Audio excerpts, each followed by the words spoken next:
যে অনেকে হয়তোবা ভাবছেন যে শান্ত খেলতে পারেনি, হয়তোবা কি হবে, কিন্তু আমি মনে করি যে সবচেয়ে ভালো সে পারফরমেন্স করতে পারবে এই চ্যাম্পিয়ন্স ট্রফিতে। যারা ভালো খেলেছেন তাদের তো আলাদা একটা কনফিডেন্স থাকবে ডেফিনেটলি। যে কোনো লেভেলই আপনি রান করেন এটা আপনাকে কনফিডেন্স দিবে, রান করা, উইকেট নেওয়া। আর যারা খেলতে পারেনি, বিশেষ করে আমি মনে করি যে ক্যাপ্টেন যে শান্ত খেলতে পারেনি, কিন্তু এই সময় যে ও প্রিপারেশনটা নিয়েছে, আমি মনে করি সবার চেয়ে বেটার প্রিপারেশন সে নিতে পেরেছেন। যদি বলেন কেন, আপনি যদি দেখেন যে মাহমুদুল্লাহ যখন ওয়ার্ল্ড কাপে গেল 2023 ওয়ার্ল্ড কাপে, তার আগে কিন্তু 3টা সিরিজ সে খেলেনি। ওই সময় সে একা একা প্রিপারেশন নিয়েছিলেন এবং বেস্ট পারফরমেন্সটা সে করেছেন। তো শান্তর জন্য আমি মনে করি যে অনেকে হয়তোবা ভাবছেন যে শান্ত খেলতে পারেনি, হয়তোবা কি হবে, কিন্তু আমি মনে করি যে সবচেয়ে ভালো সে পারফরমেন্স করতে পারবে এই চ্যাম্পিয়ন্স ট্রফিতে। কারণ এই সময়টা সে ইন্ডিভিজুয়াল ট্রেনিং করতে পেরেছেন। 50 ওভার খেলার জন্য যেভাবে প্রিপারেশন নেওয়া উচিত সেই প্রিপারেশনটা সে নিতে পেরেছেন। ফিটনেস বলেন, স্কিল বলেন, এই জায়গাটাতে যারা ভালো খেলেনি তাদের জন্য যেই সময়টা আছে, এই সময়টা আমি মনে করি যে তারা যদি ক্রিকেটটা তো আসলে পুরো মেন্টাল গেম। আপনি যদি মেন্টালি প্রিপেয়ার্ড হন তাহলেই আমি মনে করি যে ভালো কিছু করা সম্ভব। লাস্ট 2024 সালটা আমাদের হয়তো ভালো যায়নি ওয়ানডে ক্রিকেটে রেজাল্ট ওয়াইজ, কিন্তু আমরা কিন্তু কয়েকটা ম্যাচে 300+ রান করেছি। সেই জিনিসটা অবশ্যই আমাদের প্লেয়ারদের একটা কনফিডেন্স দেবে। আপনি যদি রিসেন্টলি খেলা দেখেন নিউজিল্যান্ড এবং পাকিস্তানের, সেখানেও কিন্তু নিউজিল্যান্ড 300+ রান করেছেন। তো এইবারে চ্যাম্পিয়ন্স ট্রফিটা রান কিন্তু 300+ রানের খেলাই হবে। সেই জায়গায় আমি মনে করি যে আমাদের প্লেয়ারদের আলাদা একটা কনফিডেন্স দিবে যারা রান করেছেন।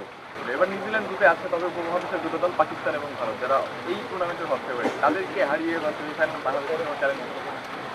দেখেন আসলে যে 4টা টিম আমরা আমাদের গ্রুপে, 3টা টিম, তিনটে খুব স্ট্রং একটা প্রতিপক্ষ। আমাদের আসলে ম্যাচ বাই ম্যাচ তো অবশ্যই প্লেয়াররা চিন্তা করবেন, ম্যানেজমেন্ট চিন্তা করবেন।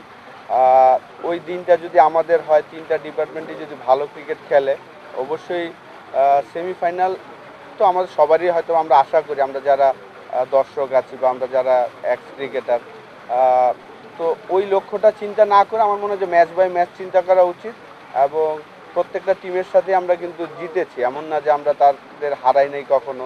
বড় মঞ্চে হারিয়েছি, নিউজিল্যান্ডকে আমরা চ্যাম্পিয়ন্স ট্রফিতে হারিয়েছিলাম, যে জায়গায় আমাদের 33 রানে 4 উইকেট পড়ে যাওয়ার পরে।